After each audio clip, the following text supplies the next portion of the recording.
நம்முடைய எரிதணல் வலையொலி நேயர்களுக்கு வணக்கம். திரௌபதி என்கின்ற ஒரு திரைப்படம் வெளியாகி பல வருடங்கள் ஆகிவிட்டது. இப்பொழுது திரௌபதி 2 என்ற ஒரு திரைப்படம் வெளியாகிறது. அநேகமாக இந்த காணொளியை நீங்கள் பார்க்கின்ற பொழுது அந்த படம் வெளியாகி தியேட்டர்களில் ஓடிக்கொண்டிருக்கும். அந்த திரைப்படம் தயாரிப்பு, அந்த தயாரிப்பின் மூலம் அந்த திரைப்படத்திற்கு லாபமா நஷ்டமா என்பதல்ல நம்முடைய நோக்கம்.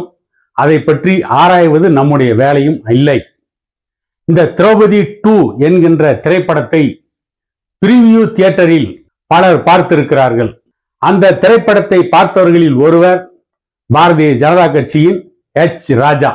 அந்த திரைப்படத்தை பார்த்துவிட்டு வந்து அந்த திரைப்படம் எந்த வரலாற்றை ஆவணப்படுத்தியது, வரலாறு சம்பந்தமாக அந்த திரைப்படம் என்ன பேசியது, கிட்டத்தட்ட அந்த திரைப்படம் தமிழகத்தை ஆண்ட ஒரு குறிப்பிட்ட முக்கிய மன்னர் குலத்தை பற்றி, அந்த காலகட்டங்களில் நடந்த உண்மைகளை பற்றி அந்த திரைப்படம் பல செய்திகளை சொல்லி இருக்கிறது என்று சொல்லப்படுகிறது. நாம் இன்னும் அந்த திரைப்படத்தை பார்க்கவில்லை. அந்த திரைப்படத்தை பார்த்ததற்கு பிறகுதான் அவர்கள் சொல்ல வந்த வரலாறு உண்மை வரலாறா அல்லது திரிக்கப்பட்ட வரலாறா என்பதெல்லாம் தெரிய வரும். ஆனால் நிச்சயமாக அந்த திரைப்படம் ஏதோ உண்மை வரலாறை சொல்லி இருக்கிறது என்பது மட்டும் உண்மை. ஆனால் அந்த திரைப்படத்தை பிரிவியூ தியேட்டரில் பார்த்த பாரதிய ஜனதா கட்சியின் எச் ராஜா வரலாற்றையே திரித்துக் கொண்டிருக்கிறார். அந்த திரைப்படத்தை பயன்படுத்தி தமிழ்நாட்டில் ஒரு இந்து மத வெறியை உருவாக்க, இந்து மத வெறியை போதிக்க ஒரு திட்டத்தை தீட்டிக் கொண்டு ஒரு பேட்டி கொடுத்திருக்கிறார். அந்த பேட்டியில் வரலாற்றை எப்படியெல்லாம் இந்த எச் ராஜா திரித்துக் கொண்டிருக்கிறார் என்பதை பற்றி விளக்க வேண்டிய தேவை இருக்கிறது. அலாவுதீன் கில்ஜி ஆப்கானிஸ்தானில் இருந்து வந்தவர், நான் மறுக்கவில்லை, ஒப்புக்கொள்கிறேன். டெல்லியை சூறையாடியவர், தைமூர் டெல்லியை சூறையாடியவர். முகலாய பேரரசு இந்தியாவை ஆண்ட பொழுது டெல்லியில் பலமுறை இரத்த களரி ஏற்பட்டு இருக்கிறது, நான் மறுக்கவில்லை. ஆனால் இந்து மன்னர்கள் ஒருவரோடு ஒருவர் மோதுகின்ற பொழுது அன்றைக்கு இரத்த களரி ஏற்படவில்லையா? அப்பொழுதும் ஏற்பட்டிருக்கிறது. கஜினி முகமது 18 முறை இந்தியா நோக்கி படையெடுத்து வந்தார். 18 முறையும் பெரும் செல்வங்களை கொள்ளையடித்துக் கொண்டு போனார் என்பது வரலாறு. இந்த வரலாற்றிற்கு நான் பின்னால் வருகிறேன். அதற்கு முன்பு எச் ராஜா சொன்ன வரலாறு என்னவென்று கேட்டால், அலாவுதீன் கில்ஜி ஆப்கானிஸ்தானில் இருந்து வந்தவர். அலாவுதீன் கில்ஜியின் படை தளபதியாக இருந்த மாலி கபூர் ஆப்கானிஸ்தானில் இருந்து வந்தவர் என்று சொல்கிறார். வரலாறை உளறி கொண்டிருக்கிறார் எச் ராஜா. அலாவுதீன் கில்ஜி தான் ஆப்கானிஸ்தானில் இருந்து வந்தவர். மாலிக் கபூர் குஜராத்தில் இருந்து போனவன். இந்த மாலிக் கபூர் யார் என்று கேட்டால், அலாவுதீன் கில்ஜி குஜராத்திற்கு படையெடுத்து சென்ற பொழுது அங்கே ராணி கமலா தேவியை சிறைபிடித்து வந்து ராணி கமலா தேவியை முஸ்லீமாக மதம் மாற்றி திருமணம் செய்து கொண்டார். அந்த கமலா தேவிக்கு உதவியாக வந்த மாலிக் கபூர் இந்து மதத்தை சார்ந்தவர். ஒரு அரவாணி, ஆணும் இல்லை பெண்ணும் இல்லை, ஒரு திருநங்கை. அப்படி அந்த ராணி கமலா தேவிக்கு உதவி செய்வதற்காக வந்த மாலிக் கபூர், இந்துவாக வந்த மாலிக் கபூர் முஸ்லிமாக மதம் மாற்றப்பட்டு அல்லது அலாவுதீன் கில்ஜியால் கட்டாயப்படுத்தி மதம் மாற்றப்பட்டாரா அல்லது மாலிக் கபூர் தானாகவே மதம் மாறிக்கொண்டாரா என்பது ஆராய வேண்டிய விஷயம். அந்த ஆராய்ச்சி இப்பொழுது நமக்கு தேவையில்லை.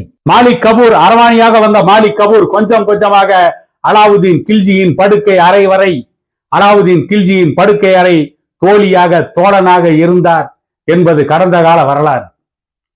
அந்த மாலிக் கபூர் தான் மதுரை மீனாட்சி அம்மன் கோவில் வரை சூறையாடி விட்டு சென்றவன். நான் மறுக்கவில்லை, ஒப்புக்கொள்கிறேன். ஆனால் மாலிக் கபூர் ஆப்கானிஸ்தானில் இருந்து வந்தவர் என்று எப்படி எச் ராஜா வரலாற்றை திரித்து கூறலாம்? இப்படி வரலாற்றை திரித்து கூறி தமிழ்நாட்டிலே இந்து மதவெறியை உருவாக்க நினைக்கிறீர்களா?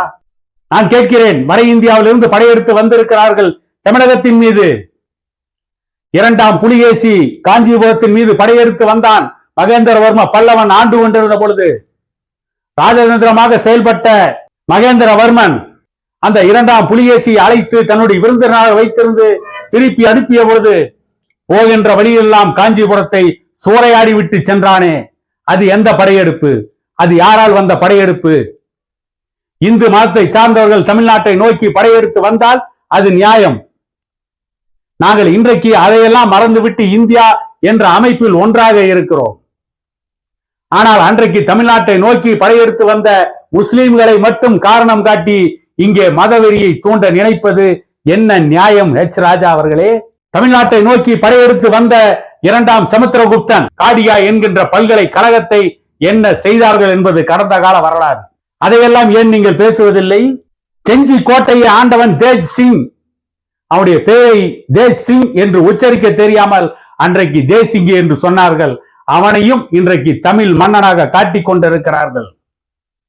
செஞ்சி கோட்டை சத்ரபதி சிவாஜியால் உருவாக்கப்பட்டது என்று பொய்யை ஆவணப்படுத்திய பொழுது ஒரு மராட்டிய மன்னன் சத்ரபதி சிவாஜி, மராட்டிய குலத்தில் தோன்றிய மாவீரன், நாங்கள் மறுக்கவில்லை, ஒப்புக்கொள்கிறோம்.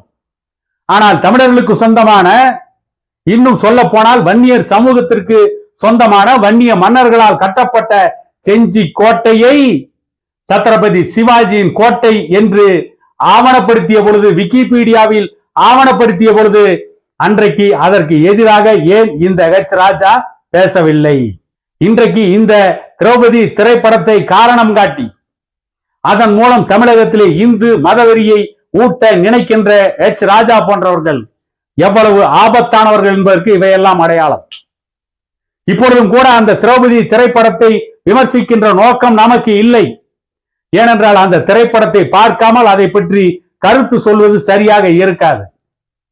எந்த ஒரு திரைப்படமாக இருந்தாலும் மக்களுக்கு நல்லதை சொன்னால் வரவேற்போம், மக்களுக்கு தீமைகளை சொன்னால் அதை தூற்றுவோம், அதை பற்றி கடுமையான விமர்சனங்களை வைப்போம். ஆனால் திரௌபதி 2 ஒரு முக்கிய வரலாறை ஆவணப்படுத்தி இருக்கிறது. ஆனால் திரௌபதி 2 ஆவணப்படுத்திய அந்த வரலாற்றை ஹெச் ராஜா போன்றவர்கள் இந்து மதவெறியை தமிழ்நாட்டிலே பரப்ப வேண்டும் என்ற நோக்கத்தோடு இல்லாத பொய்களை எல்லாம் கட்டு கதையாக திணித்தால் அவற்றையும் எதிர்க்க வேண்டிய சூழ்நிலைக்கு நாம் தள்ளப்படுகிறோம். மற்றபடி ஹெச் ராஜாவை எதிர்க்க வேண்டும். திரௌபதி படத்தை பார்த்துவிட்டு பத்திரிகையாளர் சந்திப்பில் ஹெச் ராஜா பேசியதற்கு மறுப்பு சொல்ல வேண்டும் என்பது நம்முடைய நோக்கம் அல்ல. ஆனால் வரலாற்றை திரிக்கின்ற பொழுது இந்தியாவிலேயே இந்து மன்னர்களுக்குள்ளேயே இரத்த களரி ஏற்பட்டு இருக்கிறது. இரண்டாம் புலிகேசிக்கும் பிருத்திவிராஜனுக்கும் ஏற்பட்ட இரத்த களரி. இப்படி எத்தனை வரலாறுகள் இந்தியாவில் இருக்கிறது. மன்னர்கள் என்று வந்து நாடு பிடிக்க வேண்டும், ஆதிக்கத்தை செலுத்த வேண்டும், பக்கத்து நாட்டை கொள்ளையடிக்க வேண்டும் என்று வந்துவிட்டால் அன்றைக்கு இரத்த களரி ஏற்பட்டு இருப்பது இயல்பு. அன்றைக்கு இரத்த களரி ஏற்படுத்தியவன் தான் மாவீரன். கலிங்க போர் நடந்தது. சாம்ராட் அசோகனுக்கும் கலிங்க நாட்டுக்கும் நடந்த போர் என்ன? இந்து முஸ்லிம் போரா? இந்து மதத்திற்குள்ளேயே நடந்த போர். அவற்றை பற்றி எல்லாம் ஏன் பேசவில்லை? அந்த போரிலே லட்சக்கணக்கான பேர் உயிர் துறந்தது. அந்த போரிலே ரத்த ஆறு ஓடியது.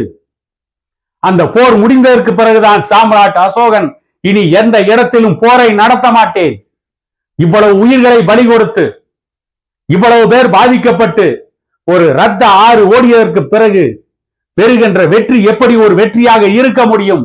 ஆகவே இந்த வெற்றி எனக்கு அவமானம் என்று சாம்ராட் அசோகன் முடிவு செய்தானே, அது என்ன இந்து மன்னனுக்கும் முஸ்லிம் மன்னனுக்கும் ஏற்பட்ட போரா?